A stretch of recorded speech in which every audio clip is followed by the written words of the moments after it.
Welcome to mister voice. இன்னைக்கு வீடியோல நம்ம 2021 ரிலீஸ் ஆன வேர்வொல்ஃப் வித்தின் இந்த படத்தை பத்தி தான் பார்க்க போறோம். இந்த படத்தோட ஒன்லைன் என்னன்னா, இந்த படத்தோட ஹீரோ ஒரு ரேஞ்சரா இருப்பாரு. அவரு டிரான்ஸ்பர் ஆகி ஒரு ஹோட்டல்ல வந்து தங்குவாரு. அந்த ஹோட்டல்ல சுத்தி இருக்கிற நிறைய பேரை ஒரு வினோதமான மிருகம் அடிச்சு கொண்டுகிட்டு இருக்கும். அது எந்த மாதிரியான உயிரினோ அதுகிட்ட இருந்து ஹீரோவும் அந்த இடத்த சேர்ந்தவங்களும் தப்பிச்சாங்களா இல்லையான்றது இந்த படத்தோட ஒன்லைன். இந்த படத்தோட ஓப்பனிங்ல நடு ராத்திரில ஒரு பனிக்காட்டுக்குள்ள தனியா இருக்க ஒரு வீட்டை காமிக்கிறாங்க. அந்த வீட்டுக்கு வெளியே ஒருத்தன் போன நோண்டிக்கிட்டே நின்றுட்டு இருக்கான். அப்போ ஏதோ ஒரு அமானுஷம் வருவான், அவனை சுத்தி சுத்தி வந்துகிட்டு இருக்கு. அதை பார்த்து பயந்துகிட்டு யாரதுன்னு சொல்லிக்கிட்டு அந்த இடத்த சுத்தி பாக்குறான். ஆனா யாருமே இருக்க மாட்டாங்க. அவன் அப்படி அந்த இடத்த சுத்தி சுத்தி பார்த்துட்டு இருக்கும்போது திடீர்னு அவன் முதுகு பின்னாடி வந்து அந்த உருவம் அவனை அடிச்சு இழுத்துட்டு போய் அவனை சம்பவம் பண்ணிடுது. இந்த சீன்ல இருந்து கட் பண்ணி நம்ம ஹீரோவை காமிக்கிறாங்க. அவர் பேரு ஃபின். அவர் ஒரு ரேஞ்சரா இருப்பாரு. அவர் தன்னோட ஊர்ல இருந்து டிரான்ஸ்பர் ஆகி வேற ஒரு ஊருக்கு கார்ல ஜாலியா பாட்டு பாடிக்கிட்டு காட்டெருமை மாதிரி கத்திக்கிட்டே போயிட்டு இருப்பாரு. அப்படி தன் டிரான்ஸ்பர் ஆன அந்த ஊருக்கு போன உடனே ஒரு ஹோட்டலுக்கு போய் ரூம் எடுத்து தங்கலான்னு சொல்லிட்டு அந்த ஹோட்டல்ல இன்சார்ஜா இருக்க ஒரு ஹஸ்பண்ட் அண்ட் ஒய்ஃப் கிட்ட போயிட்டு நான் எந்த ரூம்ல தங்கணும்னு சொல்லி கேட்டுட்டு இருப்பாரு. அதுக்கு அந்த ஹஸ்பண்ட் அண்ட் ஒய்ஃபும் அவரோட பேக் எல்லாம் தூக்கிட்டு அவர் தங்க போற ரூமை கூட்டிட்டு போய் காமிக்கிறாங்க. நம்ம ஃபின்னும் ஜாலியா அந்த ரூமுக்குள்ள போய் ட்ரெஸ் மாத்திட்டு இருக்காரு. கொஞ்ச நேரம் கழிச்சு அந்த ஹோட்டல்ல இருந்த சிசிலின்ற பொண்ணு நம்ம ஹீரோ கிட்ட வந்து உங்களுக்கு ஒரு லெட்டர் வந்திருக்குன்னு சொல்லிட்டு அவர்கிட்ட அந்த லெட்டரை கொடுக்குறா. நம்ம ஹீரோவும் சரின்னு சொல்லிட்டு அந்த லெட்டரை பிரிச்சு படிச்சு பாக்குறாரு. அதுல ஃபிளின்ன்ற ஒருத்தர் நீங்க தங்கி இருக்க ஏரியால ஏதோ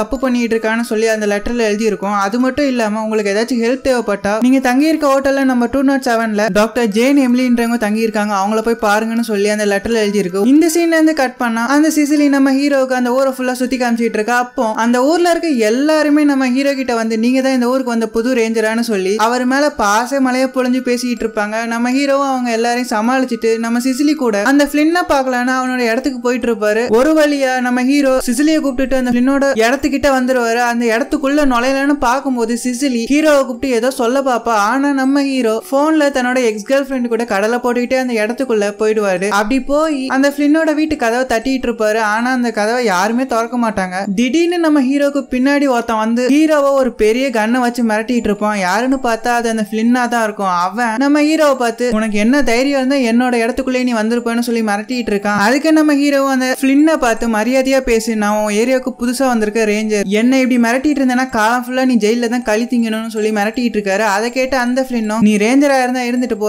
என் இடத்துக்குள்ள வந்து என்ன மிரட்டுற அளவுக்கு நீ பெரிய ஆள் இல்லைன்னு சொல்லி நீ மட்டும் இன்னும் 30 செகண்ட்ல இந்த இடத்த காலி பண்ணலன்னா உன் உசுருக்கு நான் பொறுப்பு இல்லைன்னு சொல்லி நம்ம ஹீரோ கிட்ட சொல்றேன். அதை கேட்ட ஹீரோவும் பயந்து போய் உன்னை நான் அப்புறமா பாத்துக்கிறேன்னு சொல்லிட்டு அந்த இடத்த விட்டு குடுகுடுன்னு ஓடி போயிடுவாரு. அப்படி ஓடி போய் சிசிலியை பார்த்து அடி பாவி, அந்த காட்டனை பத்தி முன்னாடியே சொல்ல வேண்டியதானே, என்ன மட்டும் தனியா கழட்டி விட்டுட்டு நீ மட்டும் இங்க ஜாலியா நின்னுட்டு இருக்கேன்னு சொல்லி டென்ஷன்ல சிசிலி கிட்ட பேசிட்டு இருக்காரு. அதை கேட்ட சிசிலியும் ஹீரோவை பார்த்து ஏன் இப்படி பதட்டப்படுற, கொஞ்சம் அமைதியா இருன்னு சொல்லிட்டு உனக்கு பசிக்குதான்னு சொல்லி கேக்குறாங்க. அதுக்கு ஹீரோவும் ஆமா பசிக்குது, அதுக்கு என்னன்னு சொல்லி சிசிலி கிட்ட சொல்ல அதுக்கு சிசிலியும் எனக்கும் பசிக்குது வா நான் உனக்கு சோறு போடுறேன்னு சொல்லிட்டு ஹீரோ தோல் மேல கையை போட்டு கூட்டு போறாங்க. அதுக்கப்புறமா சிசிலி ஹீரோவை ஒரு பாரு கூட்டு போயிட்டு சரக்கு அடிச்சுட்டு ஜாலியா ரெண்டு பேரும் டான்ஸ் ஆடி என்ஜாய் பண்ணிட்டு இருக்காங்க. அதுக்கப்புறமா நம்ம ஹீரோ சிசிலி கிட்ட தன்னோட எக்ஸ் கேர்ள் ஃப்ரெண்டை பத்தி ஃபீல் பண்ணி சொல்லிட்டு இருக்காரு. அதெல்லாம் காதுல கேட்காம சிசிலி நம்ம ஹீரோ பார்த்து அதெல்லாம் விட்டு தள்ளு, நம்ம ரெண்டு பேரும் ஒரு கேம் ஆடலாமான்னு சொல்லிட்டு ஒரு கோடாரி எடுத்து ஹீரோ கையில கொடுத்துட்டு ஒரு சர்க்கிள்ல ஏம் பண்ணி அடிக்க சொல்லுவா. அதை கேட்ட நம்ம ஹீரோவும் சரின்னு சொல்லிட்டு அவ கூட போட்டி போட்டு அந்த கேமை விளையாண்டுட்டு இருப்பாரு. இப்படியே அவங்க ரெண்டு பேரும் விளையாண்டுட்டு இருக்கும்போது திடீர்னு சிசிலி நான் உன்னை கிஸ் பண்ணா நீ தப்பா நினைச்சுக்க மாட்டேன்னு சொல்லி கேட்க அதுக்கு ஹீரோவும் ஒத்துக்கலாமா வேண்டாமான்னு முழிச்சுக்கிட்டு இருப்பாரு. அதுக்குள்ள சிசிலி ஹீரோவை கிஸ் பண்ண கிட்ட வருவா. அந்த நேரம்னு பார்த்து ஹீரோவுக்கு ஒரு கால் வருது. அது யாருடான்னு பார்த்தா ஹீரோவோட எக்ஸ் கேர்ள் ஃப்ரெண்டா இருக்கும். அதை பார்த்து கடுப்பான சிசிலி ஹீரோ மேல கடுப்பாய் அந்த இடத்த விட்டு ஓடியே போயிடுவா. நம்ம ஹீரோ போயிட்டு இருக்க சிசிலியும் தடுக்க முடியாம காலையும் கட் பண்ண முடியாம ஒரு மாதிரியா முழிச்சுக்கிட்டு இருப்பாரு. இந்த சீன்ல இருந்து கட் பண்ணி ஒரு லேடியோட வீட்டை காமிக்கிறாங்க. அந்த வீட்டுல அந்த லேடி தன்னோட நாய் கக்கா போறதுக்காக ஒரு சின்ன டோர் வழியா அந்த நாயை அந்த வீட்டை விட்டு வெளியே அமுச்சு வைக்கிறாங்க. அப்படி வெளியே போன நாய் கொஞ்ச நேரம் கழிச்சு பயங்கரமா அலறுது. அதை பார்த்து பயந்து போன இந்த லேடி மெதுவா அந்த டோர் கிட்ட போறாங்க. அப்படி அந்த டோர் கிட்ட போய் அந்த டோரோட ஸ்கிரீனை மெதுவா ஓபன் பண்றாங்க. அந்த ஸ்கிரீனை ஓபன் பண்ணோடனே இந்த லேடி ஐயோன்னு அலறி அடிச்சு மயக்கம் போட்டு விழுறாங்க. மறுநாள் காலையில நம்ம ஹீரோ தங்கி இருக்க ஹோட்டலுக்கு அந்த லேடி வந்து அந்த ஏரியால இருக்க கொஞ்சம் பேரை கூப்பிட்டு வச்சு நடந்ததெல்லாம் சொல்லி புலம்பிட்டு இருக்காங்க. கொஞ்ச நேரம் கழிச்சு ஹீரோவும் அந்த லேடி இருக்கிற ஹாலுக்கு வந்து என்ன நடந்துச்சுன்னு கேட்டுட்டு இருப்பாங்க. அதுக்கு அந்த லேடியும் நடந்ததெல்லாம் சொல்லி ஹீரோ கிட்ட நீங்க தான் என்னோட நாயை கொன்னவனை புடிச்சு தரணும்னு சொல்லி கேட்டுட்டு இருப்பாங்க. அதை கேட்ட ஹீரோவும் சரின்னு சொல்லிட்டு அந்த லேடியோட பக்கத்து வீட்டுக்காரங்க எல்லாம் விசாரிச்சுட்டு இருப்பாங்க. அப்ப ஹீரோ அந்த வீட்டு பக்கத்துல இருந்த ஒரு குப்பை தொட்டியில ஒரு பெரிய நகத்தோட தடத்தை பாக்குறாரு. அது மட்டும் இல்லாம அது பக்கத்துல ஒரு பெரிய மிருகத்தோட காலடி தடத்தையும் பாக்குறாரு. அந்த காலடி தடத்தை ஃபாலோ பண்ணிக்கிட்டே போயிட்டு இருக்காரு. அப்போ அந்த காலடி தடம் ஒரு வீட்டுக்கிட்ட போய் முடியுது. அந்த வீட்டோட தூண் மேலையும் அந்த பெரிய நகத்தோட தடத்தை பாக்குறாரு. அந்த வீட்டை சுத்தி துப்பு தொலைக்கிட்டு இருக்கும்போது ஹீரோட கண்ணுக்கு ஒரு பொணத்தோட கை தட்டுப்படுது. அது யாரோட பொணம்னு போய் பாக்குறாரு. பார்த்தா அது அந்த ஹோட்டல் இன்சார்ஜோட ஹஸ்பண்டா தான் இருக்கும். உடனே நம்ம ஹீரோ அந்த பணத்தை தூக்கிட்டு அந்த ஹோட்டலுக்கு போறாரு. அங்க போயிட்டு அங்க இருக்க எல்லார்கிட்டையும் இறந்து போன அந்த ஹோட்டல் இன்சார்ஜோட ஹஸ்பண்ட் பணத்தை காட்டுறாரு. அதை பார்த்து அந்த ஹோட்டலோட இன்சார்ஜ் என் புருஷனை அநியாயமா கொண்டுட்டாங்களேன்னு சொல்லி கதறி எழுதிக்கிட்டு இருக்காங்க. அதுக்கப்புறமா அந்த டாக்டர் எலிஸ் அந்த ஹஸ்பண்டோட பணத்துல இருந்த எல்லா சாம்பிளையும் எடுத்துட்டு போயிட்டு இவரை யாரு இப்படி அகோரமா வேட்டையாடி கொண்டு இருப்பான்னு சொல்லிட்டு செக் பண்றதுக்காக போறாங்க. அதுக்கப்புறமா அந்த ஏரியால இருக்க எல்லாரும் அந்த ஹோட்டல்ல உட்காந்துட்டு இவரை எந்த வகையான மிருகம் இப்படி செதைச்சு கொண்டு இருக்குன்னு சொல்லி பேசிட்டு இருப்பாங்க. அப்போ அந்த இடத்துக்கு நம்ம ஹீரோ வந்து இந்த கொலை சம்பந்தமா நான் அந்த ஃபிளின்னை விசாரிக்க போறேன், என் கூட யாராச்சும் துணைக்கு வரீங்களான்னு சொல்லி கேட்கிறாரு. அதை கேட்டு அங்க இருக்க எல்லாரும் சாக போறேன்னா நீ மட்டும் தனியா போய் எதுக்கு எங்க எல்லாரையும் துணை கூப்பிடுற, அந்த சைக்கோ கிட்ட மாட்டிக்கிட்டு நாங்களாம் சாக விரும்பலன்னு சொல்லி நம்ம ஹீரோ கிட்ட சொல்றாங்க. அதை கேட்ட ஹீரோ வேற வழியே இல்லாம சிசிலின என் கூட வரியான்னு சொல்லி கேட்கிறாரு. அதை கேட்டு சிசிலின்னு வேற வழி இல்லாம நம்ம ஹீரோ கூட போயிட்டு இருக்கா. அப்படியே அந்த ஃபிளினோட வீட்டுக்கு போய் அவனோட வீட்டு கதவை தட்டுறாங்க. அப்போ அந்த ஃபிளின் அந்த வீட்டு கதவை திறந்து ரெண்டு பேரையும் உள்ள கூப்பிட்டு வச்சு பேசிக்கிட்டு இருக்கான். அப்போ நம்ம ஹீரோ அந்த ஃபிளின் கிட்ட உனக்கு அந்த இன்சார்ஜோட சாவை பத்தி ஏதாச்சும் தெரியுமான்னு சொல்லி விசாரிச்சுட்டு இருக்காரு. அப்போ சிசிலின் அந்த வீட்டுல அந்த லேடியோட தொலைஞ்சு போன டாக் போட்டிருந்த காலரை அந்த ஃபிளினோட வீட்டுல பாக்குறா. அதை பார்த்தோன்னே நைஸா ஹீரோட காது கிட்ட வந்து அந்த விஷயத்த சொல்றா. அதை கேட்டோன்னே நம்ம ஹீரோ ஆகா இந்த நாயை கொன்ன சைக்கோ இவன் தானான்னு சொல்லிட்டு டென்ஷன் ஆக ஆரம்பிக்கிறாரு. அதுக்கப்புறமா அந்த ஃபிளின் கிட்ட எனக்கு கொஞ்சம் தண்ணி வேணும்னு சொல்லிட்டு அந்த ஃபிளின்னை உள்ள அனுப்பிச்சிட்டு இவங்க ரெண்டு பேரும் அந்த கேப்பை பயன்படுத்திட்டு அந்த வீட்டு டோரை திறந்து வெளியே ஓடலான்னு ட்ரை பண்றாங்க. ஆனா அந்த டோர் செமையா லாக் ஆயிருக்கும், ஓப்பனே ஆகாது. இவங்க ரெண்டு பேரும் அந்த டோரை திறக்கிறதுக்கு முக்கிட்டு இருக்கும் போது அந்த ஃபிளின் நைஸா இவங்க ரெண்டு பேருக்கும் பின்னாடி வந்துடுறான். வந்து இவங்க ரெண்டு பேரும் ஏதாச்சும் பண்ணுவான்னு பார்த்தா அந்த டோரை திறந்து இவங்க ரெண்டு பேரும் வெளியே போக சொல்றான். இதுங்க ரெண்டும் அவனை பார்த்து பயந்து அந்த இடத்த விட்டு குடுகுடுன்னு ஓடி போயிடுறாங்க. அப்படி ஓடி போய் அந்த ஹோட்டல்ல இருக்க எல்லார்கிட்டையும் அந்த ஃபிளின் தான் இந்த லேடியோட நாயை கொன்னு இருக்கான்னு சொல்லி சொல்றாங்க. அதை கேட்டு அந்த லேடியும் ஐயோ என் நாயை இப்படி அநியாயமா கொன்னுட்டானேன்னு சொல்லி உருண்டு புரண்டு அழுதுகிட்டு இருக்காங்க. இன்னொரு பக்கம் அந்த ஹோட்டலோட இன்சார்ஜ் தன்னோட செத்து போன புருஷனோட போட்டோ வச்சு ஃபீல் பண்ணி அழுதுகிட்டு இருக்காங்க. அந்த நேரம்னு பார்த்து அந்த இன்சார்ஜுக்கு பின்னாடி ஒரு உருவம் வந்து அந்த இன்சார்ஜ் முதுகுல கைய வைக்குது. இந்த இன்சார்ஜ் ஐயோன்னு பதறி அடிச்சுட்டு திரும்புறாங்க. பார்த்தா அது அந்த டாக்டர் எலிசா இருக்கும். அவங்க அந்த இன்சார்ஜ் கிட்ட வந்து உங்க ஹஸ்பண்ட கொன்னது மனுஷனும் கிடையாது மிருகமும் கிடையாது, அது ஏதோ ஒரு வகையான ஜந்து, அது என்னன்னு கண்டுபிடிக்க எனக்கு கொஞ்சம் டைம் கொடுங்கன்னு சொல்லி ரொம்பவே பயந்து போய் அந்த இன்சார்ஜ் கிட்ட சொல்லிக்கிட்டு இருக்காங்க. அதுக்கப்புறமா அன்னைக்கு நைட்டு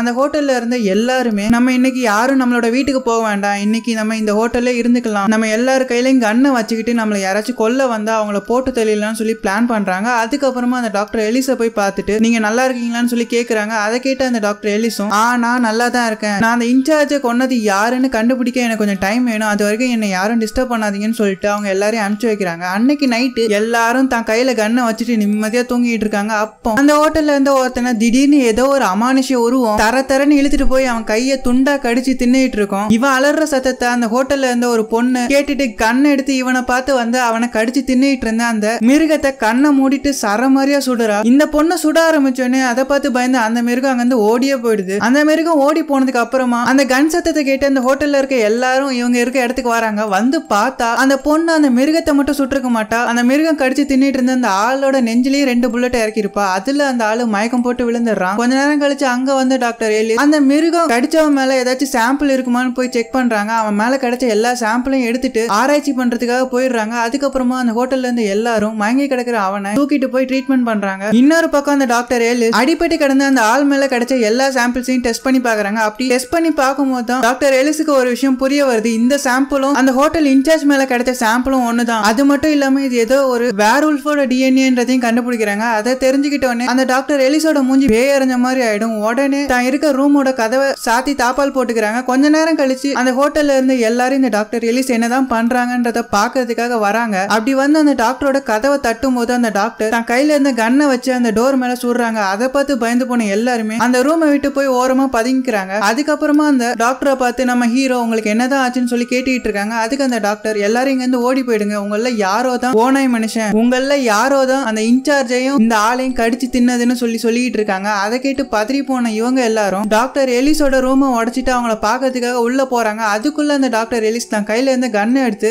தன்னை சுட்டுட்டு செத்தும் போயிடுறாங்க. அதுக்கப்புறமா அந்த ஹோட்டல்ல இருந்து எல்லாரும் அந்த ஹோட்டலோட ஹாலுக்கு வந்து அந்த டாக்டரோட ரிப்போர்ட் எல்லாம் படிச்சு பார்த்துட்டு நம்மள யாரோ தான் ஓனாயா மாதிரி இவங்க எல்லாரையும் கொண்டுகிட்டு இருக்கோம்னு சொல்லி பேசிக்கிட்டு இருக்காங்க. அதுக்கப்புறமா இவங்க எல்லாரும் ஒருத்தரை மாத்தி ஒருத்தர் கண்ணை காமிச்சு நீ தான் இதெல்லாம் பண்ணிருப்பேன்னு சொல்லி சண்டை போட்டுட்டு இருக்காங்க. அதை பார்த்து கடுப்பான நம்ம ஹீரோ அவங்க கையில இருந்து எல்லா கண்ணையும் புடுங்கி வச்சுட்டு நம்ம எல்லாம் ஒற்றுமையா இருந்தாதான் இங்க இருந்து உயிர் பழைக்க முடியும், அதனால எல்லாரும் சண்டை போடாம அவங்க ரூம்ல போய் படுங்கன்னு சொல்றாரு. அப்போ அந்த ஹோட்டல்ல இருந்த ஒரு தாத்தா கடுப்பாய் தன்னோட கார்ல இருந்த கன்னு வில்லு அம்பெல்லாம் எடுத்துட்டு எங்கேயோ கிளம்புறாரு. இன்னொரு பக்கம் நம்ம ஹீரோவும் சிசிலியும் சிசிலியும் சேர்ந்து அந்த செத்து போன இன்சார்ஜோட ரூமுக்கு போய் ஏதாச்சும் தடயம் கிடைக்குமான்னு பாக்குறாங்க. அப்போ சிசிலி கீழே கடந்த ஒரு நியூஸ் பேப்பரை பாக்குறா. அதுல ஒரு ஏரியாவில எல்லா மக்களும் செத்து போயிருக்கதா போட்டிருக்கு. உடனே சிசிலி ஹீரோ மேல சந்தேகப்பட்டு அந்த நியூஸ் பேப்பர்ல இருக்க ஏரியால இருந்து தான் நீ வரியான்னு சொல்லி கேக்குறா. அதை கேட்ட ஹீரோவும் ஆமா நான் அங்க இருந்து தான் வரேன், அதுக்கு என்னன்னு சொல்லி சொல்றாரு. அப்படி சொல்லிட்டு அங்க இருந்து சுருட்டி வச்ச ஒரு கத்தி எடுத்து சிசிலி முன்னாடி நீட்டுறாரு. ஏதோ பண்ணதான் போறாருன்னு பார்த்தா சிசிலி கிட்ட இது என்னன்னு சொல்லி கேக்குறாரு. உடனே சிசிலியும் அந்த கத்தியை வாங்கி நக்கி பாக்குறா. அதுக்கப்புறமா ஹீரோ கிட்ட இந்த கத்தியில டீசல் தடவி இருக்குன்னு சொல்றா. அதை கேட்டோடனே நம்ம ஹீரோக்கு இந்த ஏரியால ஜென்ரேட்டருக்கு மட்டும்தான் நம்ம டீசல் யூஸ் பண்ணுவோம்னு சொல்லிட்டு சிசிலியை கூப்பிட்டு அந்த ஜென்ரேட்டர் இருக்கிற வீட்டை பார்த்து போயிட்டு இருக்காங்க. இன்னொரு பக்கம் அந்த ஹோட்டல்ல இருந்து 2 பேரு ஜாலியா ஊர் சுத்தி பார்க்கலான்னு ஒரு காட்டுக்குள்ள போயிட்டு இருக்காங்க. இவங்க போயிட்டு இருக்கும் போது பின்னாடி ஏதோ ஒரு உருவம் இவங்களை ஃபாலோ பண்ணி வந்துகிட்டு இருக்கு. அதை பார்த்து பயந்து போன இவங்க 2 பேரும் அலறி அடிச்சுட்டு ஓடிக்கிட்டு இருக்காங்க. அப்போ அந்த 2 பேர்ல ஒருத்தனை யாரோ அடிச்சு சாவடிக்கிறாங்க. யாருன்னு பார்த்தா அந்த செத்து போன நாயோட ஓனர். அந்த லேடி தான் அந்த ஆளை குத்தி கொண்டுகிட்டு இருப்பா. இத தூரத்துல இருந்து அந்த ஆள் கூட வந்த இன்னொரு ஆளு பார்த்து அதிர்ச்சி ஆகிறான். ஏன்னா அந்த லேடி வேற யாரும் இல்ல, இவனோட ஒய்ஃப் தான். அதை பார்த்து பயந்த இந்த ஆளு தன்னோட பொண்டாட்டிட்டு இருந்து தப்பிக்கிறதுக்காக அங்க இருந்து ஓடியே போயிடுறான். இன்னொரு பக்கம் நம்ம ஹீரோவும் சிசிலியும் அந்த ஜென்ரேட்டர் இருக்க வீட்டை பார்த்து போயிட்டு இருக்காங்க. அப்போ அந்த லேடியோட புருஷனும் பயந்துகிட்டே அந்த ஜென்ரேட்டர் இருக்கிற வீட்டுக்கு தான் வரான். வந்து ஹீரோவையும் சிசிலியும் பார்த்து என்னோட பொண்டாட்டிக்கிட்ட இருந்து எப்படியாச்சும் என்ன காப்பாத்துங்கன்னு சொல்லி கதறிக்கிட்டு இருக்கான். அதை பார்த்து பயந்து இவங்க 2 பேரும் அந்த ஆளை கூப்பிட்டு அந்த ஜென்ரேட்டர் இருக்க வீட்டுக்குள்ள போறாங்க. அங்க போய் பார்த்தா அந்த ஹோட்டல்ல இருந்து இன்னொருத்தன் அந்த வீட்டுக்குள்ள வந்து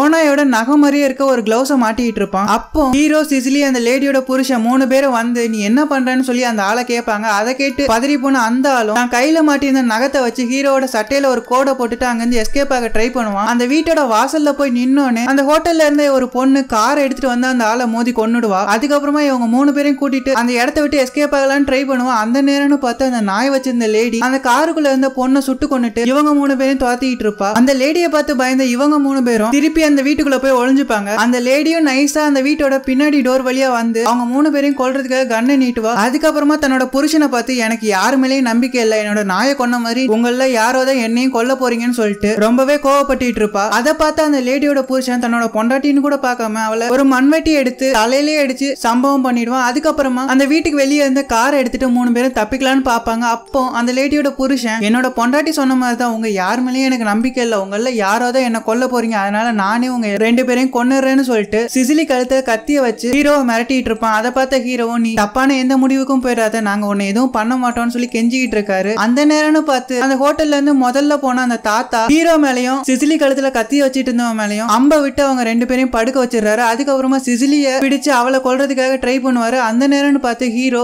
எந்திரிச்சு வந்து தயவு செஞ்சு இப்பெல்லாம் பண்ணாதீங்கன்னு சொல்லி கெஞ்சிக்கிட்டு இருப்பாரு. அப்போ சிசிலி அந்த தாத்தா கையில இருந்த கண்ணை தட்டி விட்டுட்டு அவரை அடிக்க கூடாத இடத்துல அடிச்சிருவா. அந்த கேப்பை பயன்படுத்திட்டு ஹீரோ அந்த தாத்தாவை அடிச்சு சாவடிக்கலான்னு வருவாரு. அப்போ அந்த தாத்தா தன் கையில இருந்த ஒரு கத்தி எடுத்து ஹீரோவை கொல்றதுக்காக ட்ரை பண்ணுவாரு. அப்போன்னு பார்த்து கீழே அடிபட்டு விழுந்து கிடந்த அந்த லேடியோட புருஷன் தனக்கு பக்கத்துல கிடந்த ஒரு கன் எடுத்து அந்த தாத்தா கிட்ட இருந்த ஒரு பெரிய சிலிண்டரை சுட்டு வெடிக்க வச்சு அந்த தாத்தாவை கொன்னுறான். அதுக்கப்புறமா அந்த பிளாஸ்ட்ல இவனும் செத்து போயிடுறான். கொஞ்ச நேரம் கழிச்சு அடிபட்டு கிடக்கிற ஹீரோவை சிசிலி பத்திரமா அவங்க தங்கி இருந்த ஹோட்டலுக்கு கூட்டு போயிடுறா. அங்க போயிட்டு ஹீரோவை சோஃபால உட்கார வச்சுட்டு அவருக்கு மருந்து எடுத்துட்டு வரேன்னு சொல்லிட்டு ஒரு ரூமுக்குள்ள போறா. அவ போனதுக்கு அப்புறமா ஹீரோ பொறுமையா எந்திரிச்சு லெட்டர் எல்லாம் அடிக்க வச்சிருக்க ஒரு ரூமுக்கு போறாரு. அங்க போய் சுத்தி பாக்குறாரு. அப்போ இந்த படத்தோட ஸ்டார்டிங்ல பரிதாபமா செத்து போனவனோட ஐடி கார்டு அந்த ரூம்ல பாக்குறாரு. அதை பார்த்து சந்தேகப்பட்டுட்டு வெளியே வந்து சிசிலின் கிட்ட இது எப்படி இங்க வந்துச்சுன்னு சொல்லி கேட்டுக்கிட்டு இருக்காரு. அதுக்கப்புறமா நீ தான் இது எல்லாத்தையும் பண்ணியானு சொல்லி கேக்குறாரு. அதை கேட்ட சிசிலின் ஆமா நான் தான் அந்த ஆளை கொன்னேன், அது மட்டும் இல்லாம அந்த நாய் இந்த ஹோட்டலோட இன்சார்ஜ்னு எல்லாரையும் நான் தான் கொன்னேன், அது மட்டும் இல்லாம உங்களை டைவர்ட் பண்றதுக்கு தான் அந்த நாயோட காலரை ஃபிளினோட வீட்டுல வச்சேன், அது மட்டும் இல்லாம அந்த டீசல் தடவின கத்திய இன்சார்ஜ் வீட்டுல வச்சதும் நான் தான், உங்க எல்லாரையும் கூட கொல்ல ட்ரை பண்ணேன், ஆனா நீங்களே உங்களுக்குள்ள சந்தேகப்பட்டு ஒருத்தர் அடிச்சு செத்து போயிட்டீங்கன்னு சொல்லி ஹீரோ கிட்ட சொல்றா. அதை கேட்ட ஹீரோ சிசிலினை அசிங்கமா திட்டிட்டு இருக்காரு. அதுல கடுப்பான சிசிலின் திடீர்னு ஒரு ஓனாயா மாறி ஹீரோவை கொல்றதுக்காக வர. அதை பார்த்த ஹீரோ பயந்து போய் ஐயோ இவதான் அந்த ஓனாயான்னு சொல்லிட்டு அங்கிருந்து ஓட ட்ரை பண்ணுவாரு. ஆனா அந்த சிசிலின் ஹீரோவை கிட்டத்தட்ட கொல்ல வந்துருவா. அந்த நேரம்னு பார்த்தா அந்த ஃபிளின் அந்த இடத்துக்கு வந்து ஓனாயா மாறின சிசிலின் தலையிலே அடிச்சு அவளை மயக்கமாக்கிடுவான். அதுக்கப்புறமா ஹீரோ கிட்ட உனக்கு ஒன்னாகலேன்னு சொல்லி விசாரிச்சுட்டு இருப்பான். இவங்க 2 பேரும் சந்தோஷமா விசாரிச்சுட்டு இருக்கும்போது மயக்கம் போட்டு விழுந்த சிசிலின் மறுபடியும் எந்திரிச்சு அந்த ஃபிளின்னை போட்டு கடிச்சு மயக்கமாக்கிடுவா. அதுக்கப்புறமா ஹீரோவையும் கொல்றதுக்காக துரத்துவா. ஒரு வழியா ஹீரோ அந்த சிசிலினை சமாளிச்சு கீழே உடஞ்சு கிடந்த ஒரு கட்டை எடுத்து அவளோட தொண்டையிலே குத்தி அவளை கொண்டு போட்டுருவாரு. அதுக்கப்புறமா மயக்கம் போட்டு விழுந்து கிடந்த ஃபிளின்னை எழுப்பி உனக்கு ஒன்னாகலேன்னு சொல்லி விசாரிச்சுட்டு இருப்பாரு. இவங்க 2 பேரும் பேசிட்டு இருக்கும்போது நைஸா அந்த சிசிலின் எந்திரிச்சு ஓனாயா மாறி இவங்க 2 பேரும் கொல்றதுக்கு பாஞ்சு வருவா. அப்போ அந்த இடத்துக்கு வந்து ஹோட்டலோட இன்சார்ஜ் கரெக்டா துப்பாக்கி எடுத்து அந்த சிசிலினை சுட்டு கொன்னுடுவாங்க. இப்படியே இந்த படத்தையும் முடிக்கிறாங்க. சோ அவ்வளவுதான் கைஸ், உங்களுக்கு இந்த வீடியோ பிடிச்சிருக்குன்னு நினைக்கிறேன். பிடிச்சிருந்தா மறக்காம லைக் பண்ணுங்க. எங்க சேனலை சப்ஸ்கிரைப் பண்ணலாம் பண்ணலனா சப்ஸ்கிரைப் பண்ணிடுங்க. பக்கத்துல இருக்க பெல் ஐகானை கிளிக் பண்ணி ஆல் என்ற பட்டனை செட் பண்ணி வச்சுக்கோங்க. அப்போதான் நான் போடுற ஒவ்வொரு வீடியோஸும் உங்களுக்கு உடனே நோட்டிபிகேஷனா வந்து சேரும். நான் உங்களை ஒரு நல்ல வீடியோல எடுத்து சந்திக்கிறேன். அது வரைக்கும் ஹேவ் ஃபன் கைஸ்.